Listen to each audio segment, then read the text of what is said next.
Hello, folks. Welcome to Dangerous Ideas. I'm Lee Camp, the most censored comedian in America. Also, kind of a journalist, kind of a pundit, kind of a talking head, whatever else you want to insert here.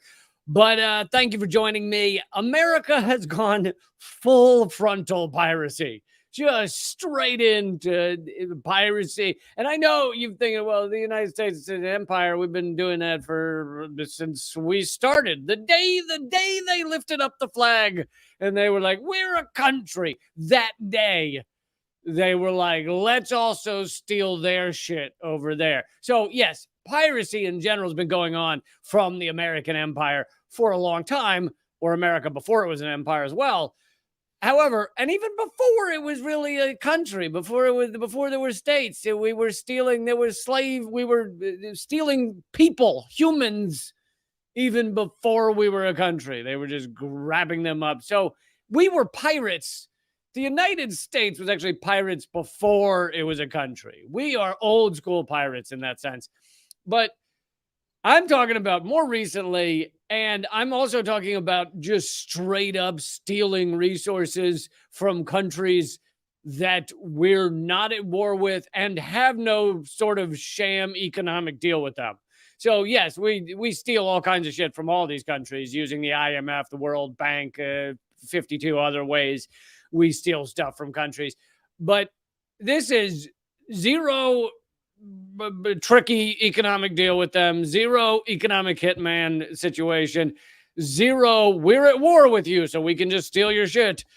None of that going on, and still stealing from other countries. Now we're doing it on the open seas as well. All of that is what the US is involved in. So we've gone full frontal piracy. I'm going to give you at least 4 or 5 examples of that. I'm also going to get into the how exactly we are currently in a class war, because climate crisis is class war, and that's what we're in the middle of. And every moment, I'm giving away too much because it's tough to know how much to give away in the promo, but I'm giving away too much. But every moment you just divide us and say, oh, it's about Biden and Trump, you're failing to get involved in the actual class war that we're the victims of. And I'm including every one of you watching right now. We're all the victims, because I can almost promise there is no multi-millionaire watching this show right now. So that means all of us are on one side of the class war, and those other folks who are not watching this right now, the very, very rich, are in the middle. It's going. The glass war is going. It started. It's happening. You're a part of it, whether you want to be. You're a soldier in it, whether you want to be or not. So I'm going to get into that as well. But I have a bunch of other topics. It's too much to. I can't promo it all. I'm out promoed. But all right, let's start with this is the latest example of the United States going full on. Oh, by the way, hit subscribe, hit share, hit thumbs up, hit all of the things.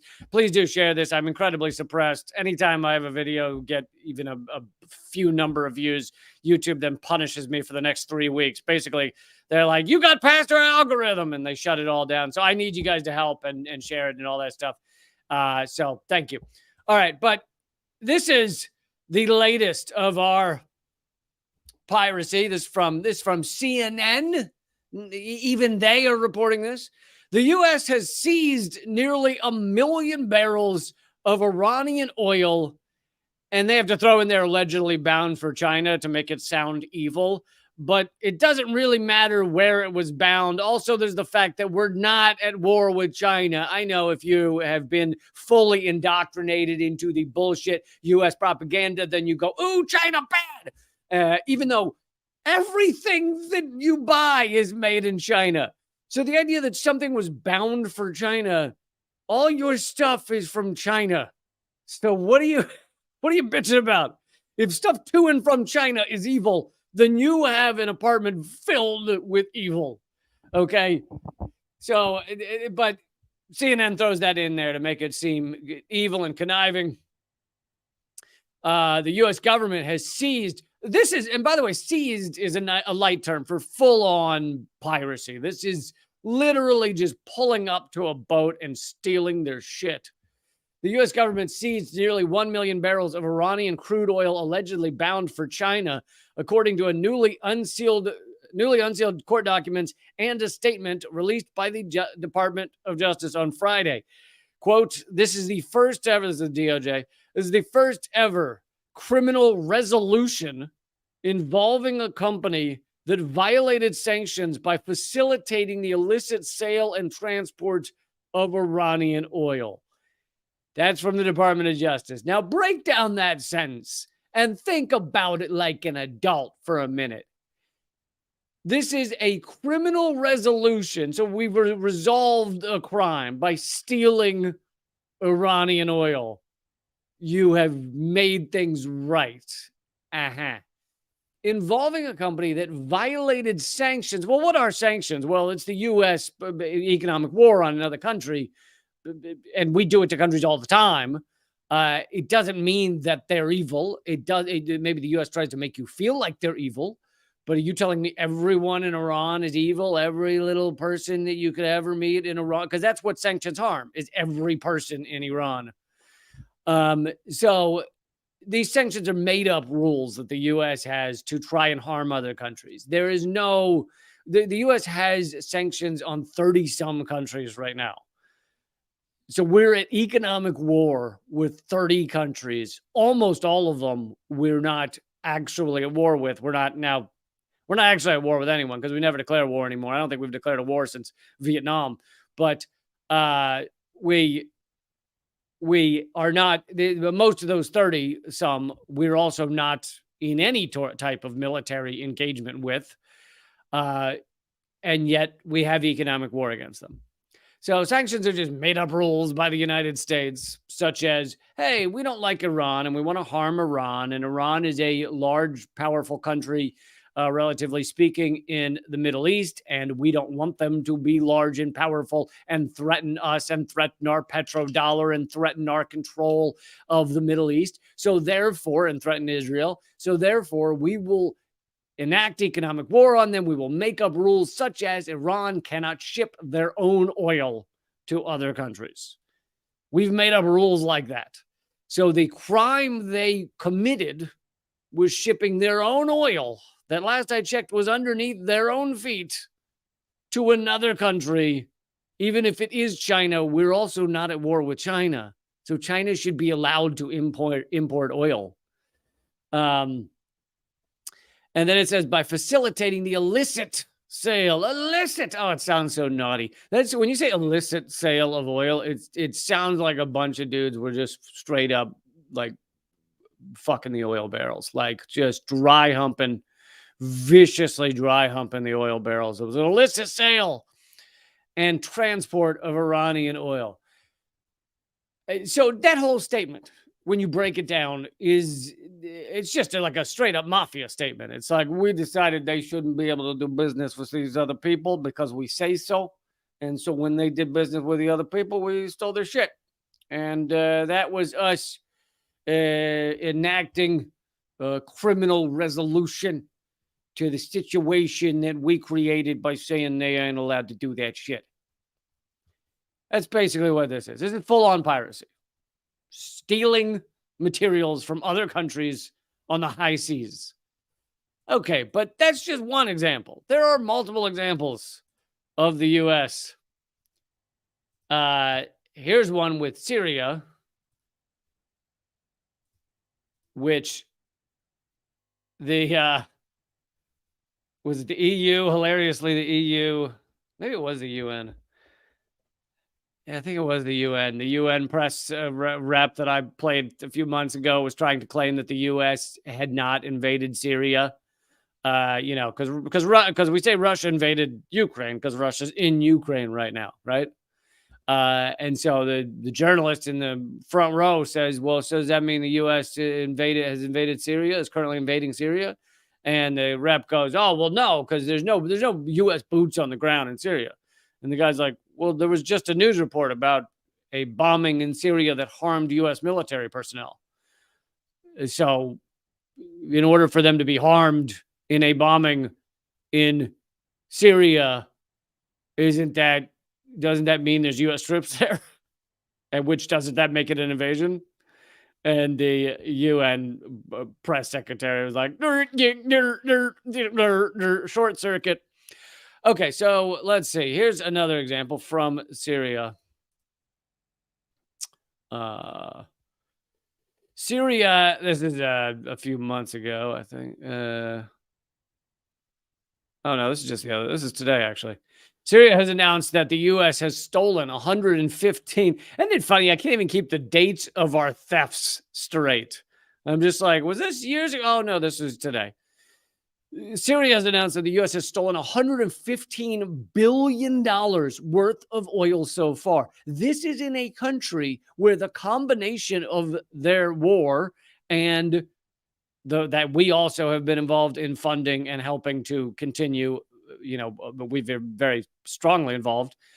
But the combination of that war with our sanctions, our not letting Syria do anything economically, has now made it so that 94% of Syrians are under the poverty line. 94% of that country are struggling and poor. Many of them literally starving. Many of them literally don't have gas to cook food.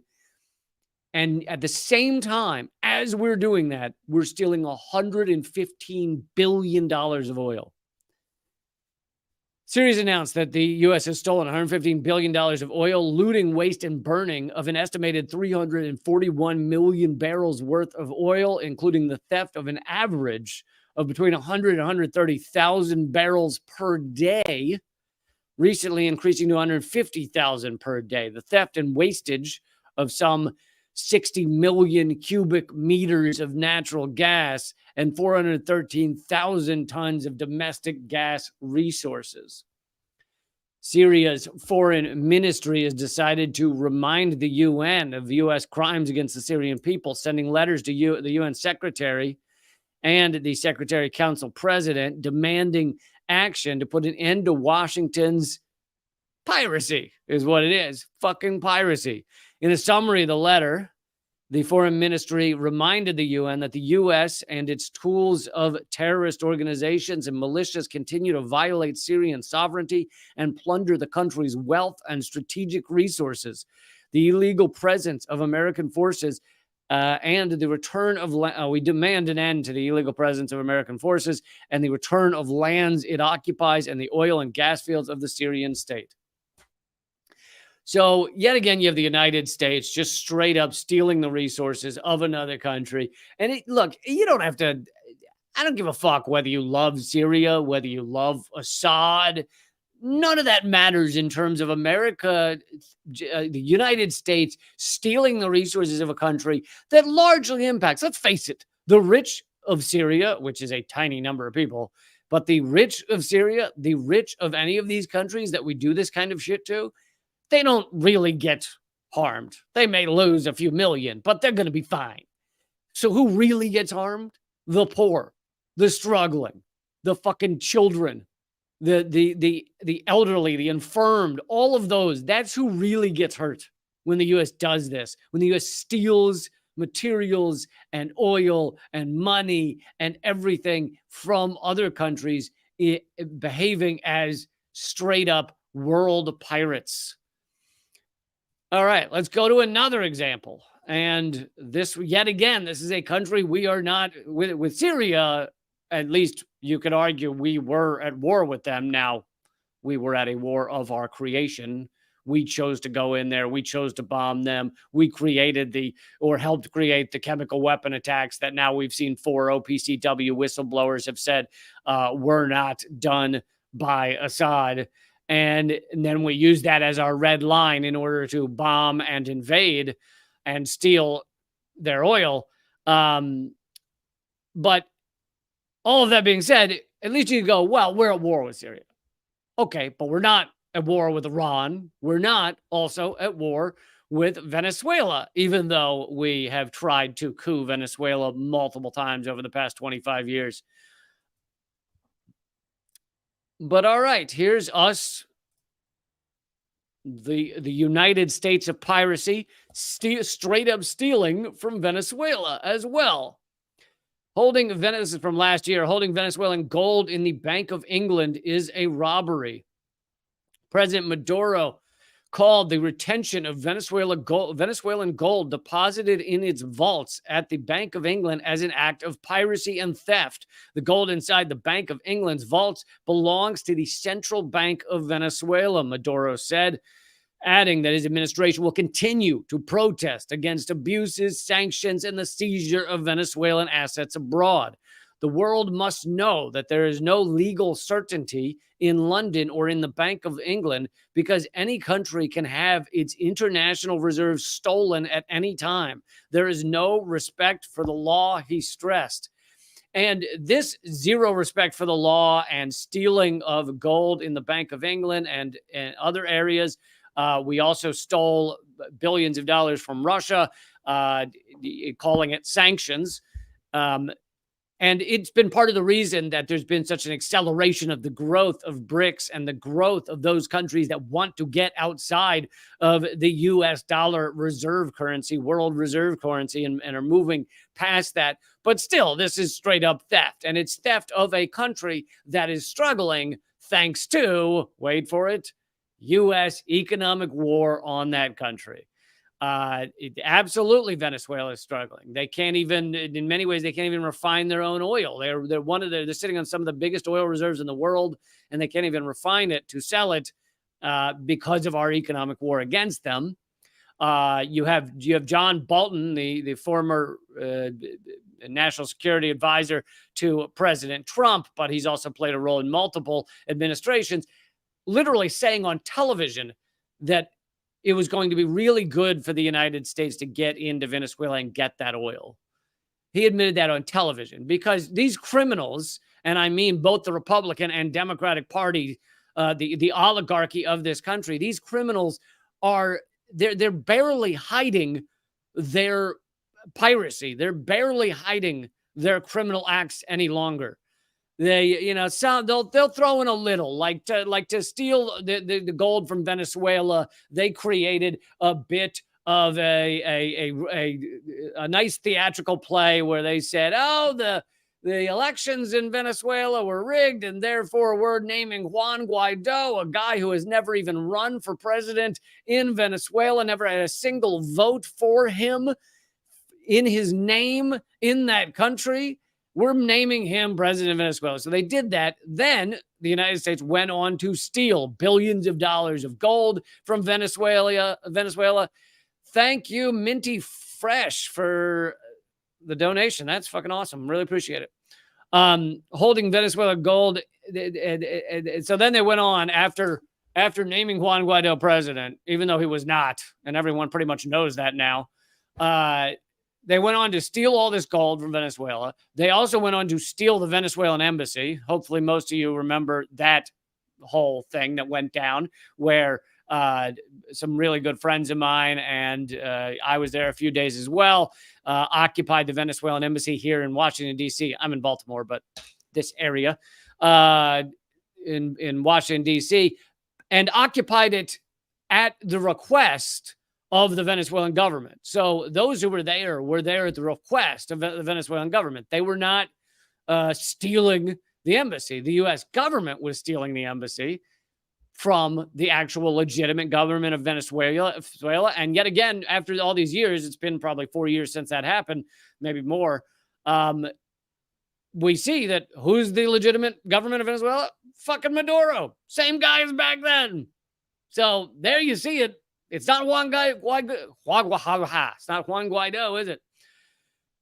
Anyway, so not only do they steal this gold, not only do they steal the Venezuelan embassy from out from under them, but they also stole the oil company Citgo. And of course, I believe we need to end fossil fuels, absolutely, but that doesn't change the fact that this is theft. And unfortunately, the money that would have been made via Citgo and other oil interests for Venezuela, that money would have helped to feed their poor and feed their struggling and get medicine to their struggling in their country. Because unlike other countries, United States, the money from like Citgo and other natural resources, a lot of it goes back to the people. And I know that's unheard of in the United States. But okay, so I just want to give this last one, and this is just from a few days ago as well, 1 month ago. Venezuela is making a last-ditch attempt to limit, and by the way, this is already propaganda, just the way they're phrasing this. Venezuela appeals to the U.S. Supreme Court this is from Reuters, in a last-ditch move to limit Citgo auction. Okay, well, let's put that in actual terminology of the reality of the situation. Citgo auction. Why is Citgo being auctioned? Oh, it's being auctioned off because it was stolen from the country that owned it, Venezuela, stolen by the United States. Okay, so the Citgo has been stolen and is now being auctioned off to others.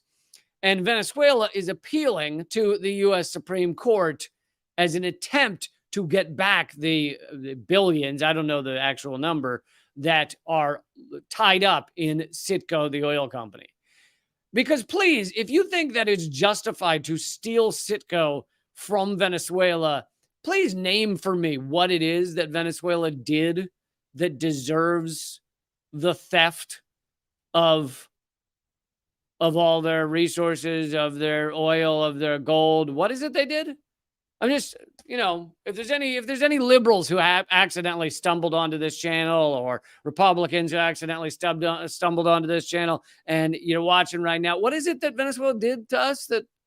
Because I'm totally cool. Just if you just tell me what it is, I'll be like, oh yeah, of course. Just remind me what it is Venezuela did to the United States that deserves the stealing of all their resources, the auctioning off of all their resources. So who is Citgo being auctioned to? Because if the U.S. is stealing these resources, who are they giving them to? About 24 companies, including ConocoPhillips, ExxonMobil, and Tenaris, are seeking to have claims against Venezuela or state-owned oil firm PDVSA satisfied by the sale of shares, one of Citgo's parent companies. About $20 billion in claims are pending. So it's being auctioned off to largely American oil interests. So since we know the United States is actually a corporate company, we live in inverted totalitarianism ruled by the anonymous corporate state, then these are actually the owners of America being given the assets of Citgo. Because the United States is straight up pirates. That's what we are. We're motherfucking pirates. And not in a cute, fun way, like, Johnny Depp being funny, okay? It's not like that. This is the mean way. Also, let's remember that pirates, that term, a lot of them were there was a lot of egalitarianism in piracy, It's like, They had an interesting society set up. They shared a lot of the resources. So I'm not going to act like they were all good people. I think there was indeed some raping and pillaging going on. But, compared to what the Brits and the Spanish and the French and the U.S. were doing at the time, I don't know if pirates were that bad comparatively. But anyway, when I say the U.S. is now a full-on pirate, I'm using it in the bad way. All right, so I'm about to move on to how exactly we are in the middle of a class war and some of the details of that. Couple of quick notes. One is tomorrow is my final performance. There's only going to be 2, and tomorrow is the final performance of my hour-long stand-up comedy event via Zoom, and it is live. This is not a video. I don't just click play on a video. This is me performing stand-up comedy for you. It's called Not Enough Friends to Bury a Body, and this is the matinee showing. This is 1 p.m. Central, but for London, that's a better time, so 6 p.m. for London.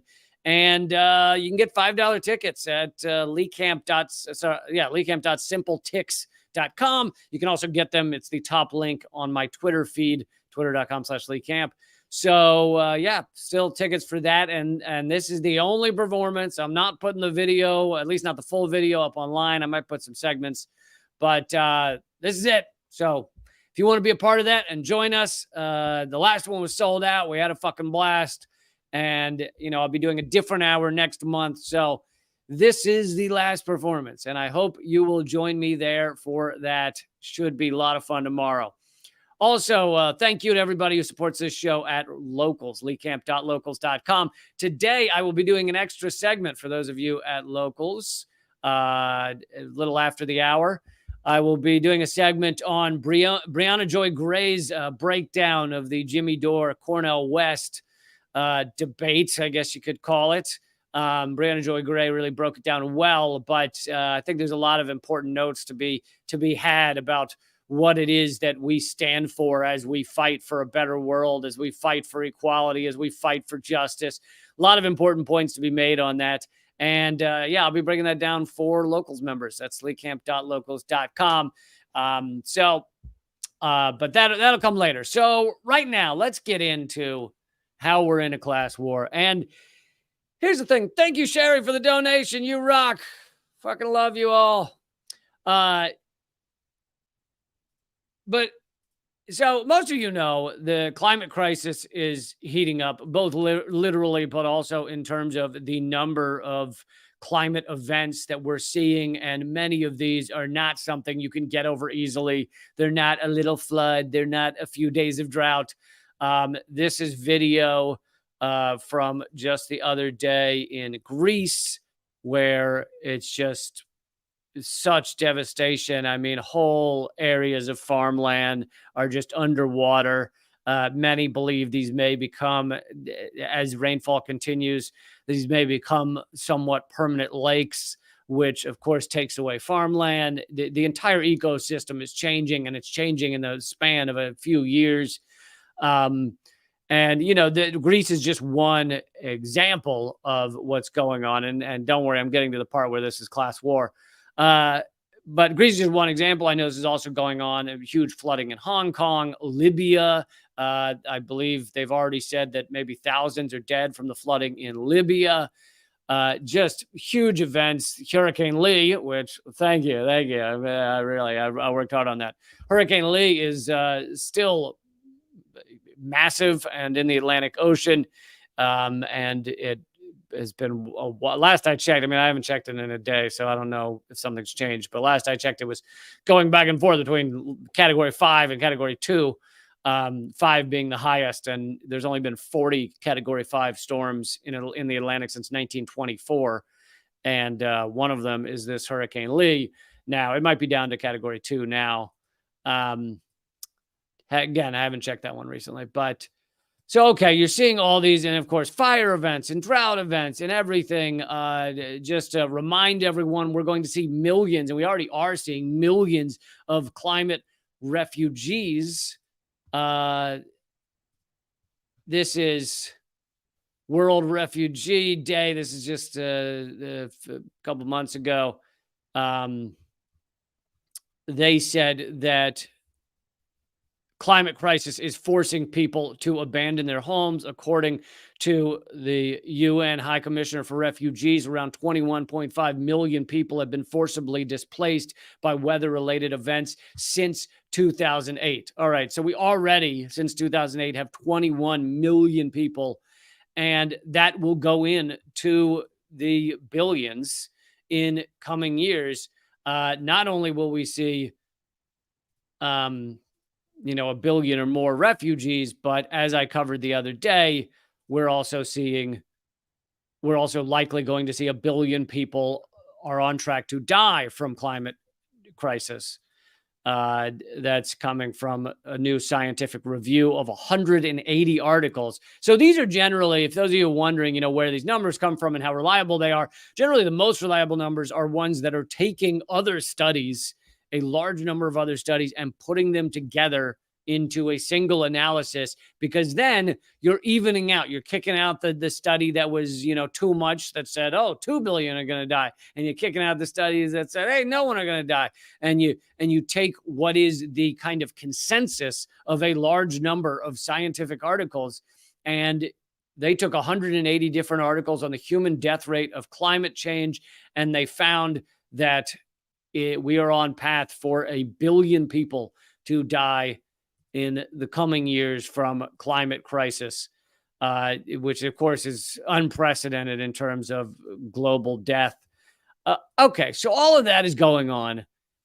And you might think to yourself, that sounds very different from class war. That sounds like environmental difficulties, those kind of things. But not only are the richest of the rich far more responsible for global emissions to begin with, so they're the ones largely causing this. But obviously, it's not just them, but proportionally, it is the top 1% that are causing a huge percentage of global warming emissions. And they're the ones making the decisions to keep us on this track. And if you want to break it down to Republicans and Democrats, both Republicans and Democrats are making a decision to enrich themselves, enrich their friends, enrich the corporate America in order to keep us on this path. And of course, keep the petrodollar, petro's in the name, right? Strong. So they're the ones making the decisions. They're the ones getting enriched by it, etc. So not only is there that aspect of the class war, they're the ones making this decision to do this, to harm us, to harm our world, to harm our region, to harm our cities. But on top of that, they are going to be far less impacted, and already currently are far less impacted by these catastrophes than the poor, than average folks that are not incredibly wealthy, don't have millions upon millions of dollars. Let's see if I can find this. Where the hell is it? There it is. But they are also they know what's going on, and they are prepping for it. And here is the billionaire bunkers, how the world's wealthiest are preparing to escape reality. They see the writing on the wall that climate change, among other issues. And I always like to make the point that capitalism is destroying everything. It's destroying our environment in ways other than just climate crisis. It's destroying, we're chopping up all the trees because that makes money for a tiny number of people that run the fucking lumber yards. We're chopping up, we're polluting all the oceans because it's easier to externalize all those costs and not deal with that stuff and just dump it into the ocean. So again and again, we see this, that profit over all else, market economics is destroying the earth. But the rich are preparing for this. They see the writing on the wall, and they're doing things like building bunkers. They're starting, they're hiring people, like insurance programs where the insurance is that those people will rescue you and take you to a fucking resort. If your area catches on fire, they'll have helicopters landing on their lawn to fly them away. This article talks about, from the New York Post, but it's based on a book by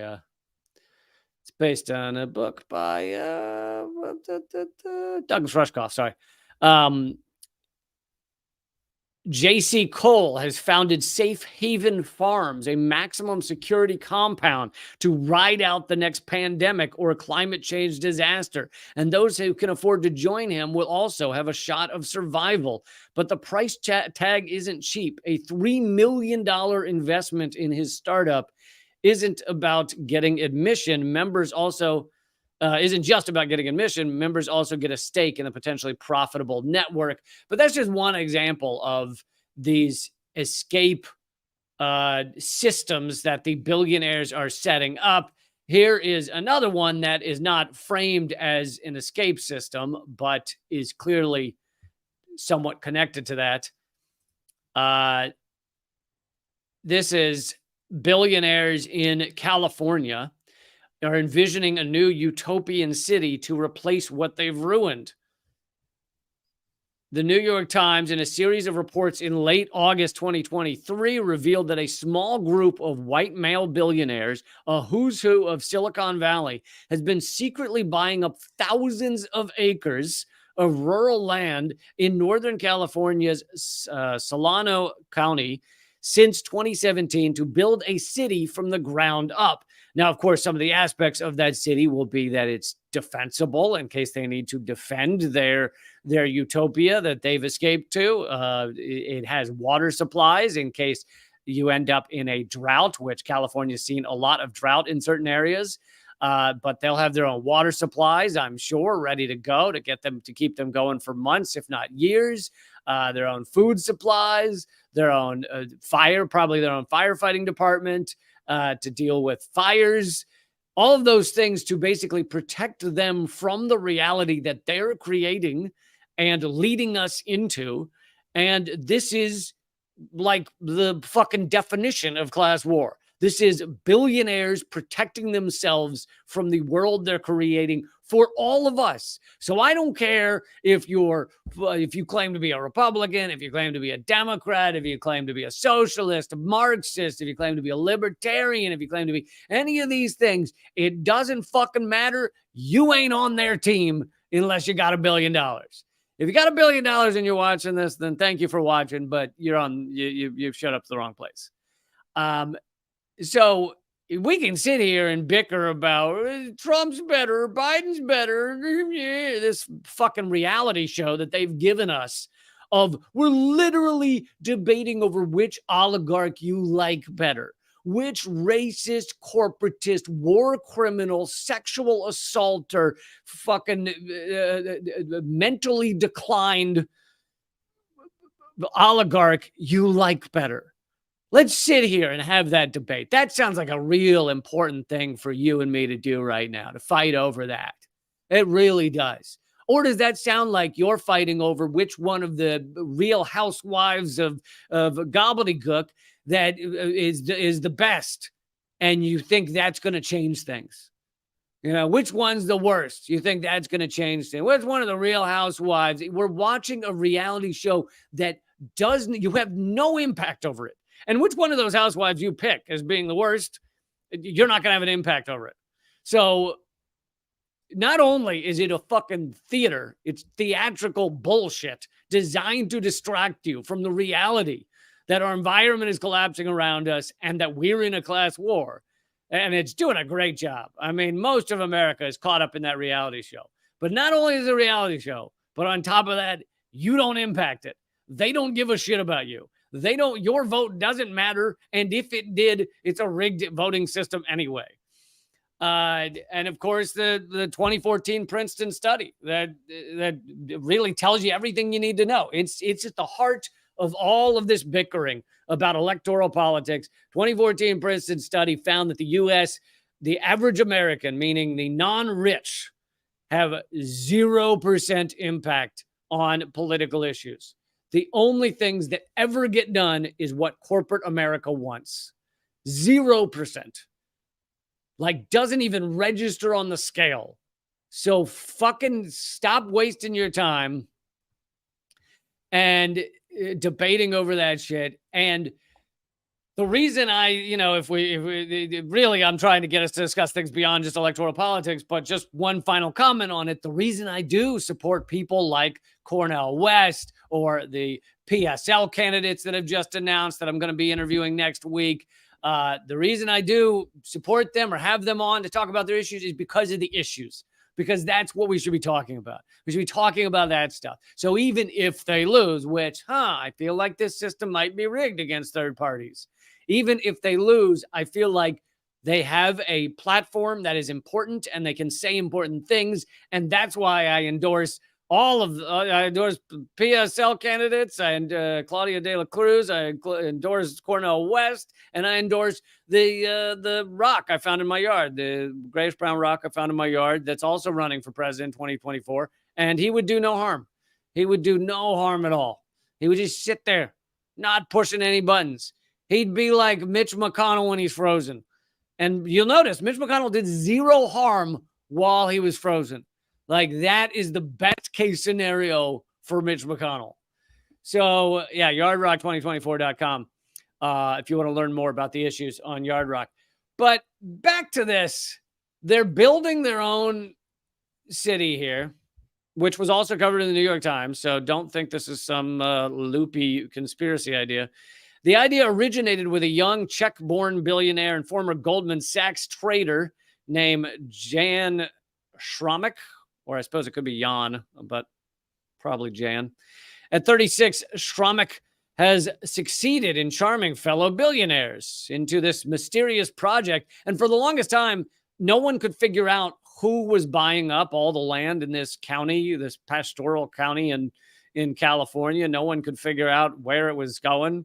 And apparently, after deep investigation, they finally did discover that this is Silicon Valley billionaires buying it up to try and create their own town that they can both escape to and have control over.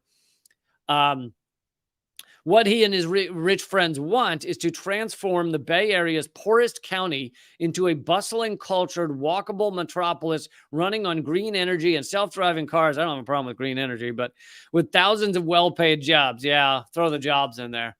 They could sell anything with jobs. They're like, we want to beat your son with a rubber hose for 7 hours, but we're going to give you well-paying jobs. Oh, okay, then yeah, beat away. At 36, Schrammick has succeeded in charming fellow billionaires. I read that. In retrospect, it is not surprising that aside from government entities, the only ones with the money and audacity to embark on such a project are elite billionaires. They have a slick new website called California Forever that claims it'll be giving good paying jobs. Perhaps we as a society are equally deluded in believing that billionaires are smart enough to deserve the preposterous wealth they've accumulated. Yeah, that's the other thing is there's a lot in our society of the idealizing, the romanticizing, the looking up to billionaires as if they're our saviors. No, they're all fucking sociopaths. Every last one of them. You can't have $1 billion and not be a sociopath. You really can't. You've got to not care at all about the harm that is being done by one person having such insane wealth and other people struggling. 2/3 of America is living paycheck to paycheck with $1 trillion in credit card debt weighing down on them, not to mention student loan debt, not to mention fucking auto debt and mortgages, behind on their mortgages and everything else. 2/3 of America living paycheck to paycheck, and you have billionaires out there with more wealth than you could ever imagine. And so this is the more evidence that we're in a class war. And of course, I've said before that the class war has been going on for years. It's just that the bottom 99% haven't really realized it.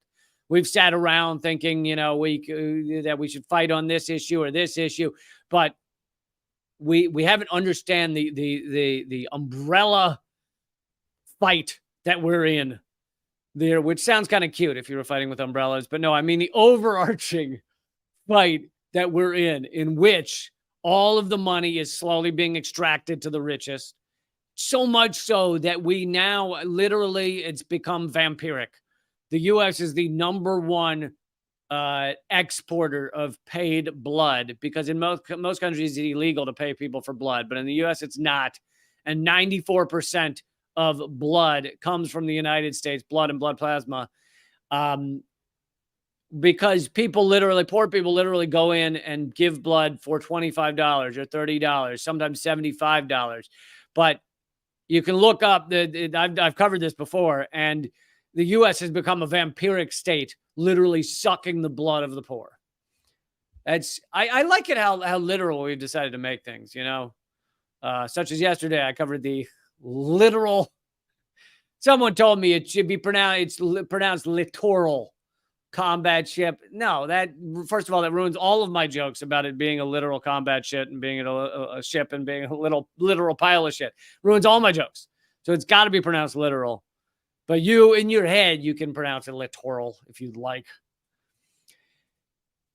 Anyway, we are in a class war. The wealth has been extracted to the top, and this is how unfettered capitalism always ends. I mean, it's really how the market economics always ends, although unfettered will go a little faster. There's more speed to that. But all right, now I want to get to how the Biden administration, the courts have just ruled likely violated the First Amendment for blocking people from communicating about COVID-19. And I'm going to cover that right now, except that story and more will only be at rumble.com/Lee Camp. Free to watch over there. No cost, and on my locals page. So Rumble.com/Lee Camp. Join me over there for that story and more, free to watch. When you get there, please click subscribe.